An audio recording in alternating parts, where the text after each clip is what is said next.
হয়, আজি আমি সদৌ অসম সংখ্যালঘু ছাত্ৰ ইউনিয়ন আমচুৰ বাক্সা জিলা সমিতিৰ এটি সজাতি দলে আমি বাক্সা জিলাৰ জেংজেংপাৰাত আমি ডিম্বেশ্বৰ মুছাহাৰীৰ ঘৰত আহি উপস্থিত হৈছোঁ। হয়তো বিগত কেইবাদিন ধৰি আমি সামাজিক মাধ্যম বা নিউজৰ জৰিয়তে আমি এটা বস্তু লক্ষ্য কৰিছোঁ যে আমাৰ ডিম্বেশ্বৰ মুছাহাৰী বাক্সা জিলাৰ তেখেতে ৰৌতাত কিবা এটা কামত হয়তো তেখেতে গৈছিলে। যোৱাৰ পিছত সেই অঞ্চলৰে কেনাৰাম বড়ো নামৰ এজন ব্যক্তি তেখেতে বোলে তেখেতৰ নামত কেছ আছিলে, ৱান্টেড আছিলে বুলি শুনা পাইছোঁ।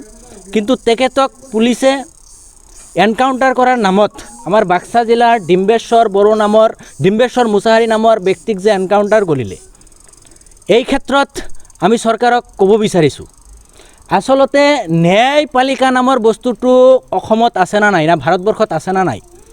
ন্যায়পালিকা ইমান এটা ডাঙৰ ন্যায়পালিকা ভাৰতবৰ্ষত থকাৰ পিছতো পুলিচে যে এটাৰ পিছত এটাক মানুহক যে এনকাউণ্টাৰ কৰি আছে, ভাবি লৈছোঁ ডিম্বেশ্বৰ মুছাহাৰী অপৰাধী আছিলে। কিন্তু ন্যায়পালিকাৰ জৰিয়তে তেখেতক কিয় শাস্তি দিয়া নহ'ল? তেখেতক কিয় এনকাউণ্টাৰ কৰা হ'ল?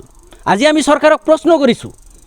এনকাউণ্টাৰ কৰি আচলতে দমন নীতি বুলি কয়, যিটো কয় হিটলাৰী যি শাসন, পুলিচ ৰাজ্য বনাব বিচাৰিছে নেকি হিমন্ত বিশ্ব চৰকাৰে?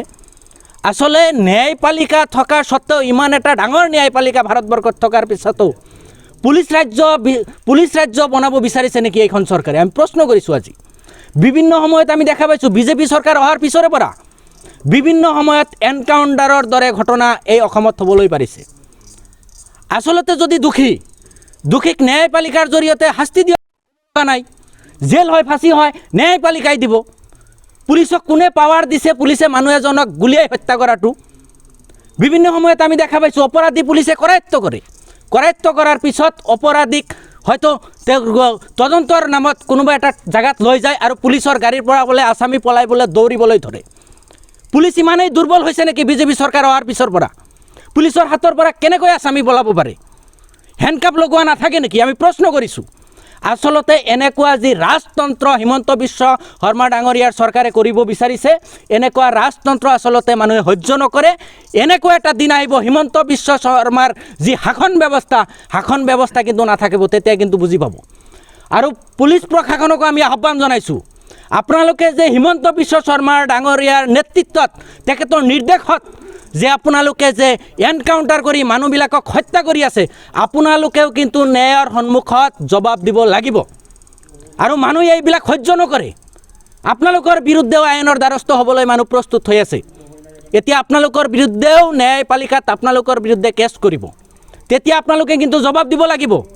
আৰু মানৱীয়তাৰ দৃষ্টি কমচে কম পুলিচৰ থাকিব লাগে। চৰকাৰে এটা নিৰ্দেশনা তেওঁলোকক দিব কাৰণেই যে তেওঁলোকে মানুহক যধে মধে গুলিয়াই হত্যা কৰিব, এইটো হ'ব নোৱাৰে, যিহেতু ন্যায়পালিকা বস্তুটো আছে। যিয়েই নহওক, আজি আমি ডিম্বেশ্বৰ মুছাহাৰীৰ ঘৰত উপস্থিত হৈছোঁ, তেখেতৰ পৰিয়ালৰ খবৰ ল'লোঁ, সমবেদনা জ্ঞাপন কৰিলোঁ। আমি চৰকাৰক আহ্বান জনাইছোঁ, যিহেতু ভুল এনকাউণ্টাৰ ফলত এই ডিম্বেশ্বৰ মুছাহাৰীক হত্যা কৰা হ'ল, সেইচে আমি চৰকাৰৰ ওচৰত দাবী উত্থাপন কৰিছোঁ। মোটা অংকৰ তেওঁলোকৰ ধন এটা দিব লাগিব, ক্ষতিপূৰণ হিচাপে পৰিয়ালক দিব লাগিব। আৰু কি কাৰণত ইতিমধ্যে আমি দেখা পাইছোঁ তদন্ত এটা ঘোষণা কৰিছে।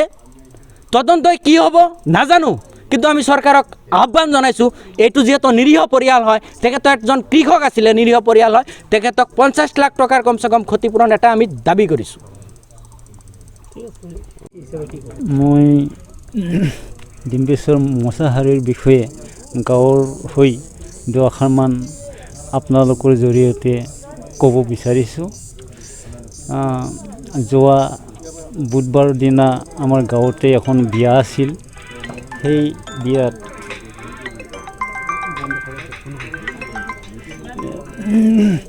তেওঁলোকক মই আমাৰ ডিম্বেশ্বৰ মুছাহাৰীক বিয়া খোৱা সময়ত মই লগ পাইছিলোঁ, দেখা পাইছোঁ যে ভাত খালাক না দাদা বুলি মোক এবাৰ মাত দিছিলে।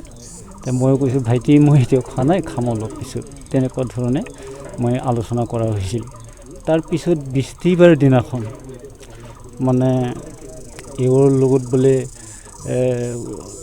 কুৰ্মা খাবলৈ কোনোবা এজন আহি পেলাই এওঁক বিয়া খাব যাম আমি, তেনেকুৱাকৈ মানে সেই ল'ৰাজনৰ লগত সি মানে ওদালগুৰি লৈ মানে গৈ পালে আৰু তে ইয়াৰ পিছত মানে শুক্ৰবাৰৰ দিনা এই এনে কিবা মই নিউজ চালোঁ নিউজত মানে দুৰ্দৰ্শ ডকাইত এই কেনাৰাম বৰক মানে এনকাউণ্টাৰ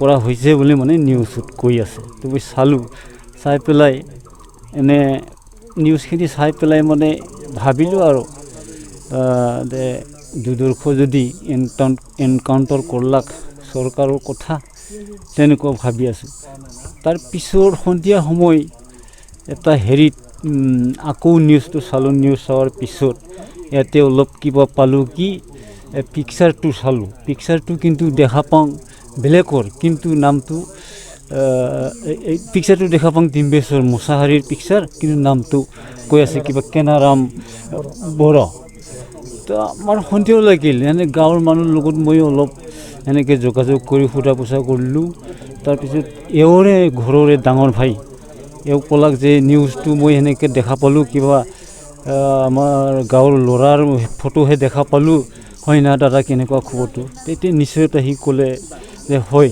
কথাটো হয় আমি অহাকালি আমাৰ ওচৰৰে থানা গোবৰ থানা আমাৰ যিটো থানা পৰে তাতে যাম আলোচনা কৰিম বুলি মোক ক'লে আৰু তাৰপিছতো মই নিশ্চিত হ'ল যে তেনেহ'লে আমাৰ গাঁৱৰে ল'ৰা ইয়াৰ পিছত আৰু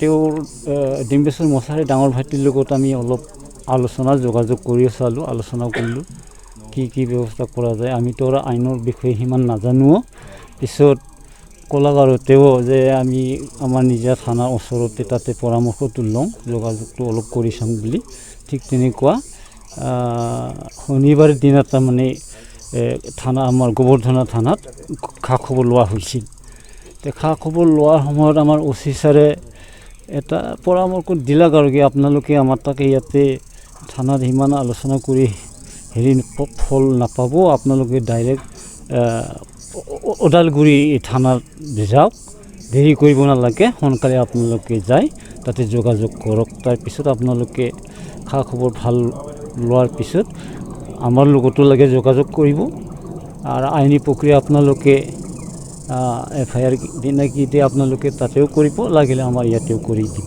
এনেকৈ কৈছিল আৰু ঠিক তেনেকুৱা ক্ষেত্ৰত এতিয়া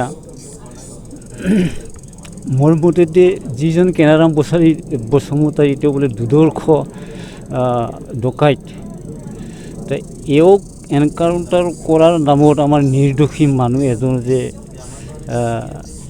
এনকাউণ্টাৰ হ'ল সেইটো আমাৰ আইনৰ ব্যৱস্থাত মানে ভাল ন্যায় ভাল বিচাৰ পাৱাটো মই ৰাইজৰ হৈ মানে কামনা কৰিছোঁ আৰু আপোনালোকৰ যোগেদি পূৰ্বতে এটা সময়ত সি আমি জানাত মানে NDPLতো কেইদিনমান ঘূৰিছিল সেইটো কথা মই জানো আৰু কি অলপ তাৰপিছত 2020 চনত সি ক'ৰবাত ধৰা খাইছিল নেকি এবাৰ তাৰ পৰা ধৰা খাই ওলি অহাৰ পিছত কিন্তু পিছত ঘৰত আহি পেলাই কিছুমানে অলপ চলপ মাটিও আছে ইয়াৰ টেঙাৰ বাগান 1 বিঘামান কৰি লৈছিল আৰু সেনেকৈ ৰোৱা মাটিও অলপ আছে সেনেকৈ টুকটাকে সি চলি খাই আছিল তো ইয়াৰ পিছত সিদিনাখন সেনে দুৰ্ভাগ্যজনক সেইটো ঘটনা হোৱাত আমি বিৰাট মৰ্মাহত হৈছোঁ আচলতে মই অলপ মানে সেইটোৰ কাৰণে বেয়া লাগিছে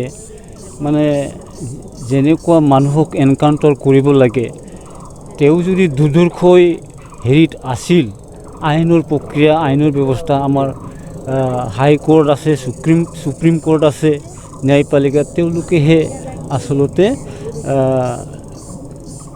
ন্যায়টো কৰিব লাগিছিল বিচাৰটো কৰিব লাগিছিল কিন্তু আমাৰ পুলিচেই যদি ন্যায় ব্যৱস্থা যদি তেওঁলোকে হাতত তুলি লৈ পেলাই আমাৰ নিৰীহ লোকৰ প্ৰাণ কাঢ়ি লয় বা এনকাউণ্টাৰ কৰে তাতে আমাৰ ৰাইজৰ কাৰণে আমাৰ নিচিনা সাধাৰণ ৰাইজৰ কাৰণে বহুতো দুখজনক বুলি মই অনুভৱ কৰিছোঁ মই এইটো কথাত নিউজত বা মোবাইলত অলপ চাই পেলাই অলপ ইহঁতৰ যিটো ভাষণত মই অলপ মানে ভাবিব পাৰিছোঁ বা ধৰিব পাৰিছোঁ যে তেওঁলোকৰ অলপ কিবা ষড়যন্ত্ৰ আছে নহ'লে প্ৰশাসনে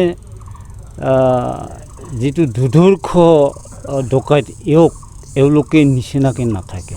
এওঁলোকৰ তাকে নিশ্চয় তেওঁলোকৰ থানাত বা হেৰিত নিশ্চয় দুৰ্ধৰ্ষ বুলি জনাজাত কিবা ফটো চটো আছে। কিন্তু সেই এনকাউণ্টাৰ কৰাৰ সময়ত তেওঁলোকে কিয় চিনি নাপালে যে তেওঁ কেনাৰাম নহয়। তো এই ক্ষেত্ৰত মই আমাৰ আইনত থকা পুলিচ বিভাগৰ ওপৰত অলপ ভুল থকা বুলি মই ধাৰণা কৰিছোঁ, না কিবা ষড়যন্ত্ৰই আছে মই সেইটো ক'ব নোৱাৰোঁ, যিহেতু ময়ো মোবাইল চাই পেলাইহে অলপ অনুমান কৰিলোঁ।